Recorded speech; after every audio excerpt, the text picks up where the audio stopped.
Shabbat Shalom u'mevorach buchim habayim. Welcome, ladies and gentlemen. This week we'll be reading Parashat Shemini. And we know after the whole Sefer of Vayikra that we're in the middle of, and we're speaking about the Korbanot, this parasha speaks about kashrut.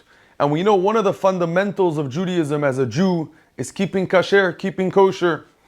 And just to list a few things that the Torah writes, we know animals, to be kosher, has to have split hooves and has to chew its cud. Fishes have to have fins and scales. Birds, the Torah lists the certain birds that are kasher to eat and the ones that are not kosher to eat.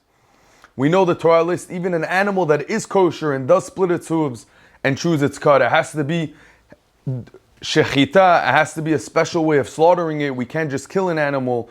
And even after you killed it, we know there's meat and milk. You cannot cook meat and milk together. And we know we have to wait for meat and milk. And there's so many halachot, we could go on and on. Everyone knows the basic halachot of kashrut, and it's really all in this parasha, Parashat Shemini. And yes, it might sound a lot, but what is going on? What does the Torah want from us? Parashat Shemini is always after Pesach. What happened? After Pesach, we were in Mitzrayim, before we came out, and we were in the lowest level of purity. And now from Pesach to Shavuot, we're in the Omer, where we're counting the days to receive Matan Torah.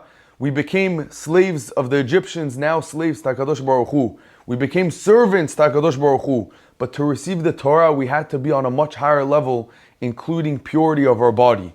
And yes, with what you eat, whether you eat kosher or not, it affects us. When we eat kasher, we become pure.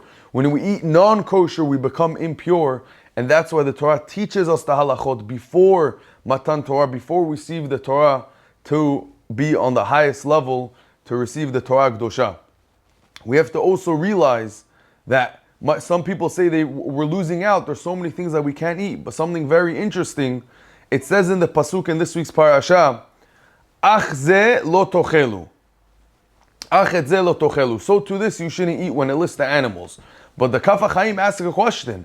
Ach is an exclusion. Et is an inclusion. How can you have that in one sentence? It doesn't make sense. And the Chachamim teach us, no. HaKadosh Baruch Hu is saying, even though you can't have this, even though there's certain animals that are not kasher, but there's other alternatives that we have that are the kosher way. For two examples, one everyone knows is liver. Even though we know we're not allowed to have blood, but liver, which cleans the blood, and it's really full of blood until you cook it correctly, you're allowed to have. And another very interesting thing is, the Torah tells us we cannot have chazir, we cannot have pork, but there's a certain fish, you could look it up after, there's a whole story behind it called shibuta. I don't think we have it today, but it's a fish that the Chachamim say in the Gemara writes that it actually tastes the same thing as pork. So the Torah says, even though I told you you can't have certain things, but I made certain things that are kosher that have the equivalent taste. We have to realize, Rabotai, that kashrut is not just, it's a nice thing in the Torah, kosher, non-kosher.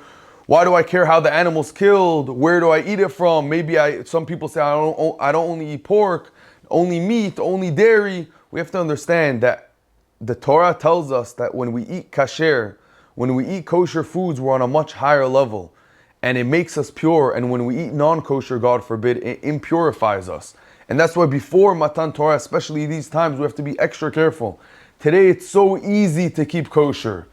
By our grandparents and great-grandparents, it was difficult. They had to bring meat, they had to bring dairy from certain places. Today you have it in every restaurant, every supermarket, everywhere, even online. It's so easy, Rabotai. We have no excuse. And I'm telling you, when the Chachamim tells us that it affects us physically and spiritually, when we eat non-kosher, if you look around, it's unfortunately very true. When you serve your kids tarif, when you give your children and your home non-kosher food, it has an effect. It has a negative effect, even physically. And in this world, it has an effect with their thinking process and how you live your life. So we have to realize how important kashrut is. And the Torah tells us very clearly what's mutar, what's asur. And we have to be careful.